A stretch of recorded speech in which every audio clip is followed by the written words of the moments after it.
বিকাশের মাধ্যমে বাকিতে পণ্য কিনতে পারবেন। কি বিশ্বাস হচ্ছে না? চলুন আপনাদেরকে একটু প্রসেসটা দেখাই।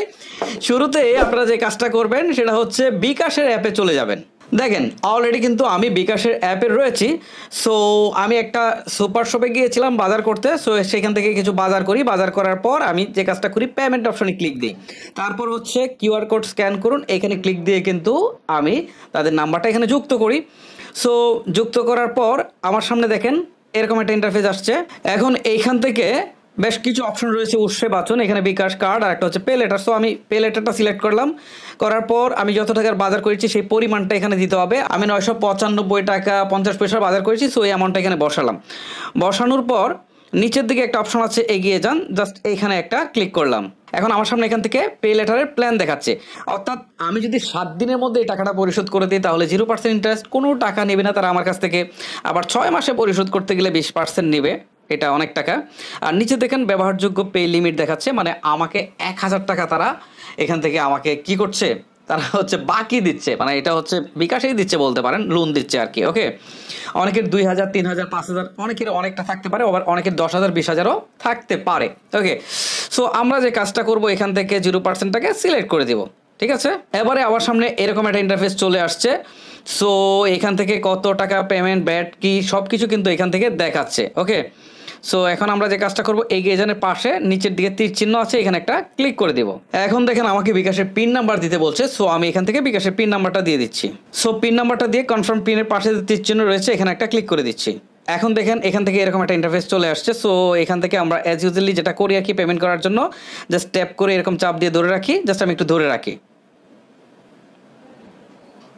সো এখন দেখেন এখান থেকে বলছে যে আপনার পেমেন্ট সফল হয়েছে। সো আমি কিন্তু বাকিতে পেমেন্টটা করে ফেলেছি, মাল কেনাকাটা করে ফেলেছি এবং আমি কিন্তু পেমেন্টও করে ফেলেছি, মানে আমার বিকাশেও টাকা নেই বাট আমি সেটা করে ফেলেছি। ওকে, সো এখন আমরা যে কাজটা করব পরবর্তীর পাশে যে তীর চিহ্ন রয়েছে এখানে একটা ক্লিক করে দিব। এখন দেখেন এখান থেকে দেখাচ্ছে পে লেটারের বিস্তারিত। সো আমরা এখানে একটা ক্লিক দিব। এখন দেখেন এখান থেকে আসলে দেখাচ্ছে যে টোটাল কত টাকা, কি অবস্থা সব কিছু কিন্তু এখান থেকে দেখাচ্ছে। আর এই ব্যাংকটা মূলত সিটি ব্যাংক দিচ্ছে বিকাশের মাধ্যমে। ওকে, আচ্ছা, তারপরে আমরা এখান থেকে নিচে একটা অপশন পাবো লোন পরিশোধ করুন। এখানে ক্লিক দিলে আমরা ইনস্ট্যান্টও পরিশোধ করতে পারি, আমরা পরেও করতে পারি। সো আমরা তো ইনস্ট্যান্ট করবো না, পরে করবো। সো কীভাবে পরে করবো চলুন সেটা দেখাই। ধরেন আপনি 7 দিনের জন্য নিয়েছেন, আপনি হয়তো 2 দিনের মধ্যে টাকাটা ম্যানেজ করে ফেলেছেন, আপনার বিকাশে নিয়ে আসছেন, এখন আপনি পরিশোধ করবেন। সো কীভাবে করবেন দেখাচ্ছি। আপনার এই লোনটা পরিশোধ করার জন্য এইখানে দেখেন নিচের দিকে একটা অপশন আছে, সেটা হচ্ছে লোন নামে। দেখেন এই যে লোন, জাস্ট উপরের ইন্টারফেসের মধ্যে লোন, জাস্ট লোনে ক্লিক করবেন।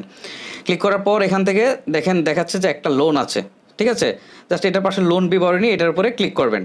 এবারে দেখেন নিচে একটা অপশন আছে লোন পরিশোধ করুন, এখানে একটা ক্লিক করবেন। এবারে আপনার বিকাশে পিন নাম্বারটা চাইবে, জাস্ট পিন নাম্বারটা দিয়ে দিবেন। এবারে যদি আপনার বিকাশে ব্যালেন্স থাকে তাহলে নিচের দিকে চাপ দিয়ে ধরে রাখবেন, কিছুক্ষণ চাপ দিয়ে ধরে রাখলে দেখবেন যে আপনার এটা পেমেন্ট হয়ে গেছে। সো দেখেন এখন একটা মেসেজ চলে আসছে যেখান থেকে বলছে যে আপনার লোন পরিশোধ হয়েছে, তার মানে আমি ফাইনালি সফলভাবে লোনটা পরিশোধ করে ফেললাম। সো এই হচ্ছে বিষয়। আপনারা যেসব জায়গায় হচ্ছে বিকাশে পেমেন্ট করা যায় সেসব জায়গায় আপনারা চাইলে পে লেটারের সাহায্যে বাকিতে কেনাকাটা করে ফেলতে পারেন, চাইলে কিন্তু পরবর্তীতে সেটা পেমেন্ট করে দিতে পারেন। সো বিষয়টা আমার কাছে বেশ ভালো লেগেছে। আপনার কাছে ভালো লেগে থাকলে অবশ্যই একটু লাইক করতে ভুলবেন না। আর এরকম ভিডিওগুলো রেগুলার পেতে চাইলে অবশ্যই আমাদের চ্যানেলটিকে সাবস্ক্রাইব অথবা পেজটিকে ফলো করে রাখবেন।